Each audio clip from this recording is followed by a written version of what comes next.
मान के तौर पे हमारे साथ जुड़ गए हैं रुंगटा सिक्योरिटी से हर्षवर्धन रुंगटा। हर्ष, आपका बहुत बहुत स्वागत है हमारी इस बेहद खास पेशकश में। शेयर बाजार सबका अधिकार, हमारी इस पेशकश में हम आपको एक आपके स्क्रीन पे क्यूआर कोड जो है वो फ्लैश कर देते हैं और इस क्यूआर कोड को स्कैन करके आप अपने सवाल हम तक पहुंचा सकते हैं। सवाल अगर आपका किसी भी म्यूचुअल फंड से जुड़ा हुआ हो, रणनीति अगर आप चाहते हो शेयर बाजार से जुड़ने की और निवेश को लेकर किसी भी तरह की दिक्कत हो, कन्फ्यूजन हो, तो अपने सवाल हमें भेज सकते हैं इस क्यूआर कोड को स्कैन करके।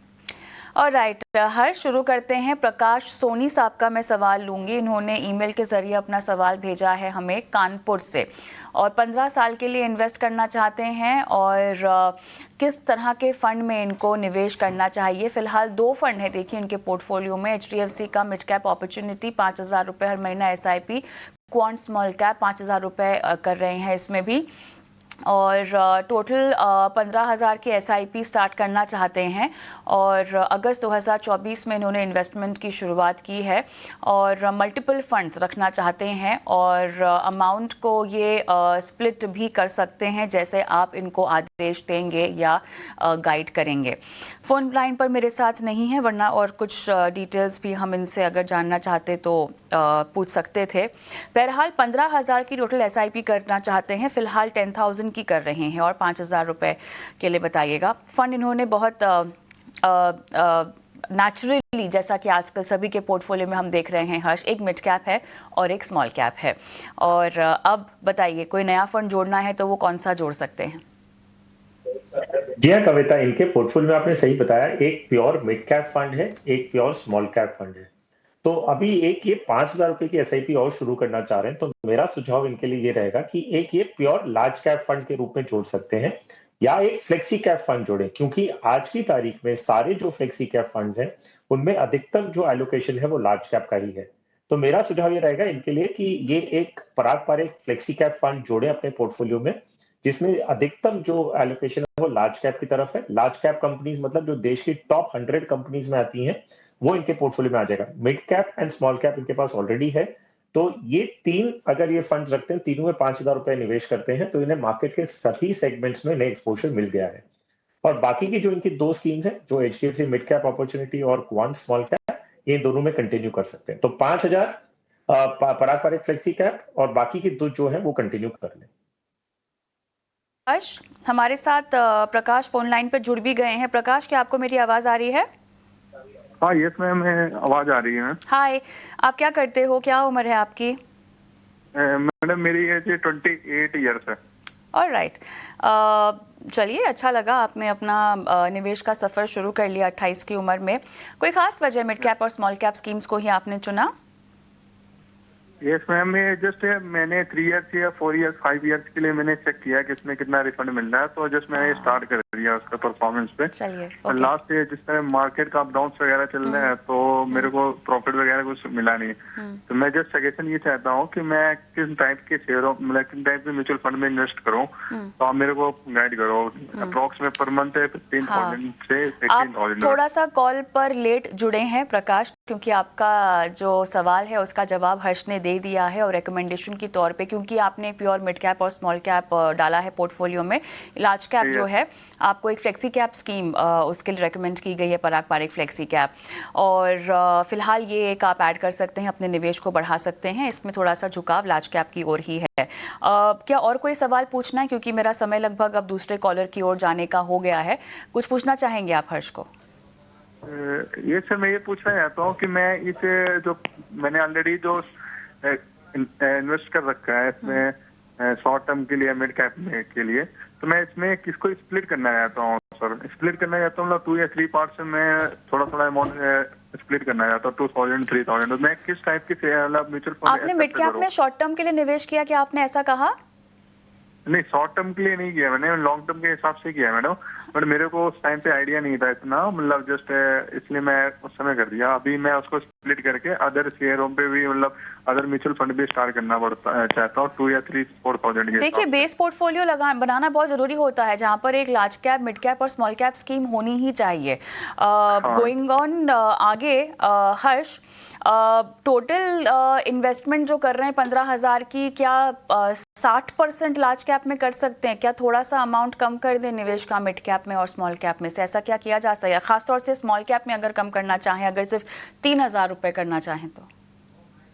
जी हाँ कविता, तो इनका सवाल क्या था कि ये पूछ रहे हैं कि जो एक स्कीम में वो इन्वेस्ट कर रहे हैं, एचडीएफसी मिड कैप अपॉर्चुनिटी में 5,000, क्वांट में 5,000, तो उसे स्प्लिट करके फर्दर वो 2 मिड कैप ले लें या 2 स्मॉल कैप ले लें। सो प्रकाश जी, पहले तो आंसरिंग दैट क्वेश्चन, आपकी एक स्कीम 5,000 रुपए के लिए काफी है, आपको उसको और फर्दर स्प्लिट करने की जरूरत नहीं है। और एक्चुअली जो कविता कह रही है उस पर आप थोड़ा ध्यान दें, क्योंकि जो आपने अभी जो सवाल जिस तरह से पूछा, उस हिसाब से समझ आ रहा है कि आप ना बिल्कुल नए हैं मार्केट में। तो आपने अगर स्मॉल कैप मिड कैप में अगर 5,000 लगा रखा है, तो ये जरूरी है कि आप समझें कि स्मॉल कैप की वॉलेटिलिटी कितनी होती है, मिड कैप की वॉलेटिलिटी कितनी होती है कंपेयर टू लार्ज कैप। तो अगर आप वहां पे अगर थोड़ा कंफर्टेबल नहीं है, तो मेरा सुझाव रहेगा कि आप स्मॉल कैप में जहां 5,000 रुपया कर रहे हैं, या तो उसे बंद करें और या तो उसे घटा के 3,000 करें, जैसे कविता ने राइटली कहा है। और आप फ्लेक्सी कैप, जो पारंपरिक फ्लेक्सी कैप हमने आपको बताई है 5,000 की स्कीम, उसमें आप बढ़ा के उसको 8,000 या जो भी कर दीजिए, जितना आप स्मॉल कैप और मिड कैप में कम कर रहे हैं।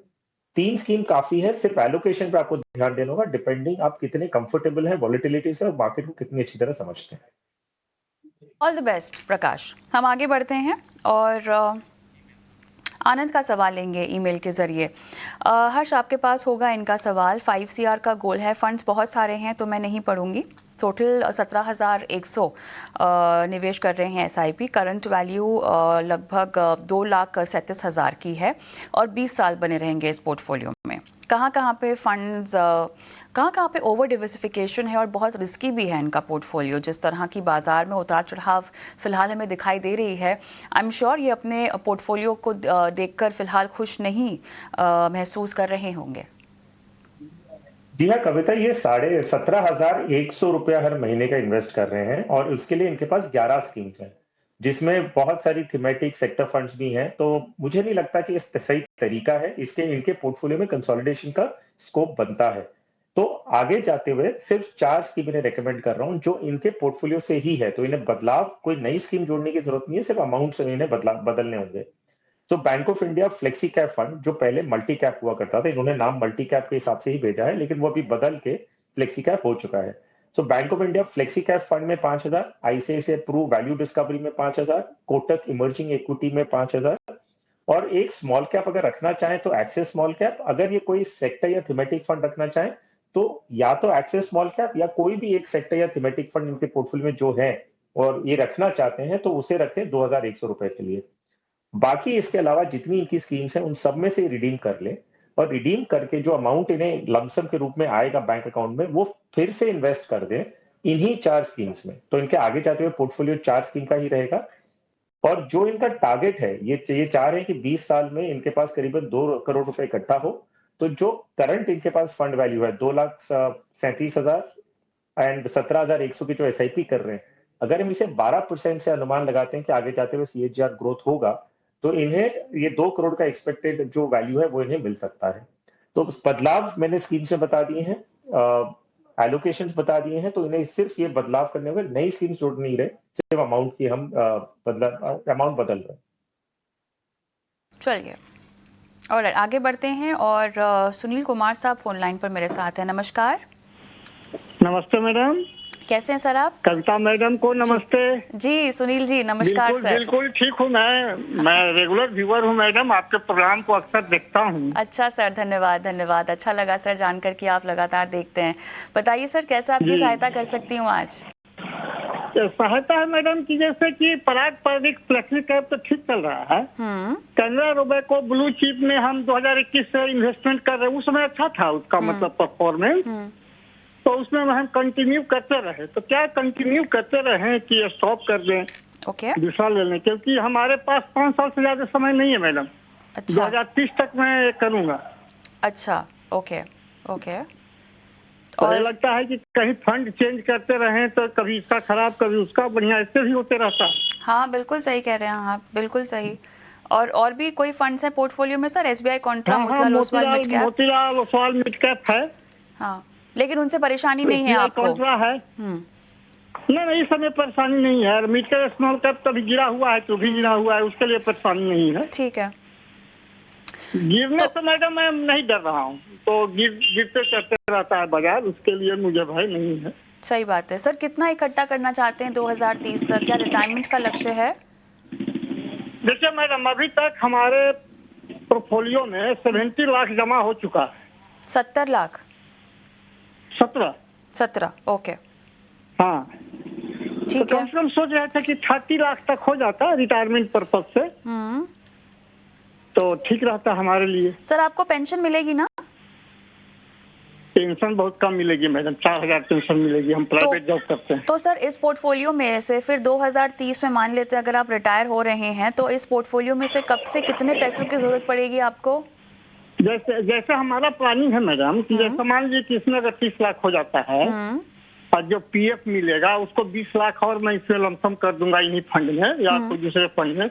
50 लाख हो जाएगा। 50 लाख के बाद 1-2 साल छोड़ के फिर SW कर दूंगा। चलिए, गॉट इट। बताते हैं कि 17 लाख को 30 लाख रुपए कैसे बनाया जाए आपके निवेश के जरिए। और राइट, हर्ष, थोड़ी और क्लैरिटी आ गई है, लेकिन इनके पास समय बहुत ज़्यादा नहीं है। हालांकि 5 साल का समय है, इन्होंने पोर्टफोलियो पहले से बना रखा है। बताइएगा अब क्या चेंज करना चाहिए? मेरे ख्याल से क्या आप रिस्क कम करना चाहेंगे इनके पोर्टफोलियो में से, हर्ष? तो देखिए कविता, सुनील जी ने जिस हिसाब से अपने पोर्टफोलियो की प्लानिंग की है, रिटायरमेंट की प्लानिंग की है, और इन्होंने एक बहुत बढ़िया बात कही। उन्होंने कहा कि जब रिटायरमेंट के बाद ये SWP या कुछ देखेंगे कैसे करना है। तो मैं समझता हूँ कि सुनील कुमार जी ने ना बहुत अच्छी तरह अपना पोर्टफोलियो बनाया है, वो मार्केट को समझते भी हैं। एक और अच्छी चीज है, इन्होंने कहा कि mid cap and small cap अभी गिरा हुआ है, तो नेचुरली इन्हें इनका रिटर्न्स कम दिख रहा है। तो ये दर्शाता है कि सुनील जी मार्केट को समझते हैं, मैच्योर्ड इन्वेस्टर हैं, और वो इस जर्नी को अच्छी तरह पूरी फुलफिल कर लेंगे। अब इनको एक और चीज आपके पोर्टफोलियो में देखें कि सुनील जी, आपने 2020 में कई SIP शुरू की है, 2021 में की है, तो ये बहुत अच्छी बात है। और बहुत कम हमें देखने मिलता है कि 5 साल के उपरांत भी कोई SIP कंटिन्यू वही स्कीम में कर रहे हैं। तो आप एक अच्छे डिसिप्लिन इन्वेस्टर लगते हैं। तो उस लिहाज से मुझे लगता है कि आप अभी फिलहाल इक्विटी में कंटिन्यू करें। जैसे आप रिटायरमेंट पर पहुंचेंगे उसके 1 साल पहले आप या तो ध्यान दीजिए कि आपको इक्विटी से निकल के डेट में जाना है कि नहीं जाना है। एक दूसरा नजरिया भी होता है कि आप इक्विटी में ही बने रहें, क्योंकि आपने एवरेज करके रिटायरमेंट तक कॉर्पस इकट्ठा किया है, और फिर आप उसमें से SWP करें। ये डिपेंड करता है कि 2030 में माहौल क्या है, आपकी समझ कितनी है मार्केट की, आपकी कंफर्ट कितना है रिस्क एपेटाइट को लेते हुए। जहां तक आपके पोर्टफोलियो का सवाल है, मुझे नहीं लगता कि आपको पोर्टफोलियो में कोई भी बदलाव करने की फिलहाल जरूरत है। आप ऐसे ही कंटिन्यू करें। आपके पास मार्केट का flexi cap, large cap, mid, small सभी का एक्सपोजर है, और आपको एज एन इन्वेस्टर ध्यान में रखते हुए मैं सजेस्ट कर सकता हूं कि आप कंटिन्यू करें। लास्ट पार्ट जो आपके सवाल का था कि क्या ये 30 लाख रुपया बनेगा, सो जब आप सवाल दे रहे थे, अपना बात कर रहे थे कविता से, मैंने क्विकली थोड़ा छोटा सा कैलकुलेशन किया था। आज की तारीख में 17 लाख रुपए आपकी इकट्ठा राशि है, और आप महीने का 10,000 रुपया कर रहे हैं। अगर हम आगे अगले 5 साल अनुमान लगाते हैं कि 12% से ग्रो करता है, तो आपके पास करीबन 39 लाख होता है, सो करीबन 40 लाख समझिए। तो आपका 30 का एक्सपेक्टेशन है, और अगर 12% के हिसाब से होता है तो ये करीबन 40 लाख रुपया होता है। अगर ऑफकोर्स 8 या 10% का रिटर्न मिला तो ये राशि कम हो सकती है। लेकिन फिलहाल अपने पोर्टफोलियो में कोई बदलाव ना करें। सिर्फ ध्यान रखें 30 साल, जो 2030 में आपको पैसों की जरूरत है, उस समय आपको इक्विटी में ही बने रहना, उस समय कि 1 साल 1.5 साल पहले आपको धीरे धीरे डेट में कन्वर्ट करना है। ये कॉल आप 2 या 3 साल के बाद भी ले सकते हैं। फिलहाल आप ऐसा जैसा है वैसा कंटिन्यू करें। सुनील साहब, कोई सवाल? जी मैडम, एक चीज ये पूछना था कि जैसे मोतीलाल ओसवाल का मिड कैप है और एक्सिस का स्मॉल कैप है, दोनों अमाउंट में जितना इन्वेस्ट किया हूँ उतना अमाउंट छोड़कर, अब अगर हम एक निपॉन का मल्टी कैप ले लें तो क्या ठीक रहेगा कि उसी मिड कैप और स्मॉल कैप में 2030 तक जमा करता रहूं? इंटरेस्टिंग सवाल हर्ष। रिस्क फैक्टर थोड़ा सा कम हो सकता है मल्टी कैप लेकर, लेकिन 17 से 30 लाख तक का सफ़र इनको तय करना है। ऐसे में पोर्टफोलियो को एक बूस्टर डोज जो चाहिए होती है वो मिड कैप स्मॉल कैप से ही मिलती है। बताइएगा। जी हाँ, सो देखिए आपके पोर्टफोलियो में अभी की सिचुएशन में एक large cap, pure large cap है, फ्लेक्सी कैप है, तो ऑलरेडी आपके पास एक लार्ज कैप का एलोकेशन उस जरिए में ऑलरेडी है। कॉन्ट्रा फंड है आपके पास, एक मिड कैप और स्मॉल कैप है। अगर आप मिड एंड स्मॉल कैप को बंद करते हैं और एक मल्टी कैप लेते हैं तो मल्टी कैप में फिर से आपको लार्ज कैप का इन्वेस्टमेंट मिल जाएगा। तो लार्ज कैप में फिर आपके पास पराग पारे का एक्सपोजर है, आपके पास का कैनरा का ब्लू चिप फंड है, तो ये सारे आपके लार्ज कैप के एक और एलोकेशन बढ़ जाएगा। तो मुझे लगता है कि अभी की तारीख में आप ऐसे कंटिन्यू करें, और अनलेस आपको लार्ज कैप में एलोकेशन बढ़ाना हो। अगर लार्ज कैप में एलोकेशन नहीं बढ़ाना है तो जैसा है वैसे रहने दीजिए। अगर लार्ज कैप में एलोकेशन बढ़ाना है आपको, तब आप ये कर सकते हैं जो आप कह रहे हैं कि एक्सिस मिड कैप और मोतीलाल ओसवाल मिड कैप और एक्सिस स्मॉल कैप को बंद करके एक मल्टी कैप जोड़ने का। Alright, all the best Sunil ji आपके पोर्टफोलियो के लिए। आगे कोई सवाल पूछना चाहेंगे तो भेज दीजिएगा। आगे बढ़ते हैं। संदीप कुमार साहब फोन लाइन पर हैं। नमस्कार। नमस्कार मैम। कैसे हैं सर, कहाँ से बोल रहे हैं? मैम मैं हरियाणा से बोल रहा हूँ। Alright, very fine ma'am. 35,500 की आप SIP कर रहे हैं। पराग पार एक फ्लेक्सी कैप है, Kotak equity opportunity, SBI small cap, SBI magnum mid cap, ABSL digital, ICICI का मल्टी एसेट भी लिया हुआ है, एक्सिस ग्रोथ अपॉर्चुनिटी, लमसम भी निवेश कर रहे हैं कुछ फंड्स में। डिटेल्स आपने दे दी है। सर कोई प्लानर है, एडवाइजर है आपके पास? नहीं मैम, ये मैंने TVC प्रोग्राम वगैरह देखकर वो वहीं से किए। अरे वाह, यहाँ पे तो शाबाशी के लायक हैं आप, क्योंकि इन्फ्लेशन इंक्लूडेड आपने अपने लिए गोल्स भी लाइंड अप किए हुए हैं। तो बिल्कुल तारीफ करते हैं आपकी। हालांकि कुछ फंड्स में निवेश रोकने की सलाह आपको हो सकता है दे हमारे एक्सपर्ट, पर अच्छा समझा है और सीखा है आपने और खुद बनाया है, तो ये तो काबिले तारीफ है। संदीप, अब ये बताइएगा मुझे कि अपने निवेश राशि को बढ़ाने की कितनी आप मंशा रखते हैं? मैम अप्रोक्सीमेट 2 से 3,000 एवरी ईयर में इंक्रीज कर सकता हूँ। Okay, done. आप कंफर्टेबल हैं थीमेटिक और सेक्टोरल फंड से? हाँ जी मैम, ज्यादा तो नहीं, बस ये फंड मेरे को बेटर लगे, मैंने इनके अंदर कर दिया, वरना मैं थीमेटिक के अंदर करता नहीं। तो आपको रिस्क फैक्टर तो पता है ना, क्योंकि अगर आप कंफर्टेबल हैं तो फिर आप उनमें बने रह सकते हैं। हाँ जी मैम, हाँ जी। ओके, हर्ष क्या सलाह? सो देखिए कविता, इनके पोर्टफोलियो में ना थोड़े चेंजेस करने की जरूरत मुझे दिखती है। अब ऑब्वियसली थीमेटिक सेक्टर फंड से कंफर्टेबल हैं, तो मैं उनमें कोई भी सुझाव नहीं दूंगा बदलने का, क्योंकि इन्होंने सोच समझ के अगर इन स्कीम्स में इन्वेस्ट किया है तो ये बेशक उसमें कंटिन्यू कर सकते हैं। जो जेनरिक इनका डाइवर्सिफाइड पोर्टफोलियो है उसमें 2 छोटे-छोटे बदलाव खाली बता दूं। ये एक्सिस ग्रोथ अपॉर्चुनिटीज फंड को बंद करें और कोटक इक्विटी अपॉर्चुनिटीज फंड जो है उसमें SIP बढ़ा के 10,500 रुपए कर दें। सो जितना आप एक्सिस ग्रोथ का बंद करेंगे उतना आप कोटक इक्विटी अपॉर्चुनिटी बढ़ा दीजिए, क्योंकि एक ही कैटेगरी के दोनों स्कीम्स हैं। आपका जो इन्वेस्टमेंट SBI स्मॉल कैप में है उसे घटा के 4,000 रुपए कर दीजिए। फिलहाल आप उसमें 6,500 रुपए इन्वेस्ट कर रहे हैं, तो उसे घटा के 4,000 कर दीजिए और ICICI approve multi asset allocation fund में आप 6,500 रुपए कर दीजिए। तो मैंने सिर्फ अमाउंट्स बदली है, स्कीम सेम है। सेक्टर और थीमेटिक फंड्स जो इनके पास हैं कंटिन्यू करना चाहते हैं तो बेशक कंटिन्यू कर लें। और जो इनके गोल्स हैं, इन्होंने इन्फ्लेशन एडजस्टेड गोल्स बताए हैं कि 3 साल, 9 साल और 17 साल में इन्हें एक अमाउंट चाहिए 25 लाख, 30 लाख एंड 1 करोड़। तो जो आज की तारीख में इन्वेस्टमेंट से कर रहे हैं, जो इनका एक्यूमुलेटेड कॉर्पस है और जो SIP कर रहे हैं, उस हिसाब से अगर हम 12% का अनुमान लगाएं तो इनके तीनों गोल्स पूरे हो जाएंगे। So as far as the amount is concern वो उन्हें मिल जाएगा। स्कीम्स में थोड़ी बदलाव करने की, जो 2 छोटे बदलाव मैंने बोले, सिर्फ उतना ही करना है इन्हें। All the best Sandeep. चलिए, इसी के साथ हर्ष आपका धन्यवाद करना होगा। इतना ही समय हमारे पास आज है इस हमारी खास पेशकश में सवालों का जवाब देने के लिए। आपने समय दिया, दर्शकों से सीधा बात की, जुड़े, उनकी फाइनेंशियल प्लानिंग की, बहुत बहुत धन्यवाद। ऑलराइट, चलिए वक्त हो चला एक छोटे से ब्रेक का, लेकिन ब्रेक के उस पार साइबर क्राइम ज़रा संभल कर हमारी बेहद खास पेशकश, जहां पर हम बात करने वाले हैं आज कॉल मर्जिंग स्कैम की। जी हाँ, यहाँ पर NPCI ने भी एक आपके लिए कॉशनरी नोट जारी किया है, और क्या कहा है उन्होंने, किस तरह की सतर्कता बरतने की आपको सलाह दी जा रही है, इस पर विस्तार से बात करेंगे और नए तरह के स्कैम को भी समझेंगे। हमारी खास पेशकश इस ब्रेक के बाद।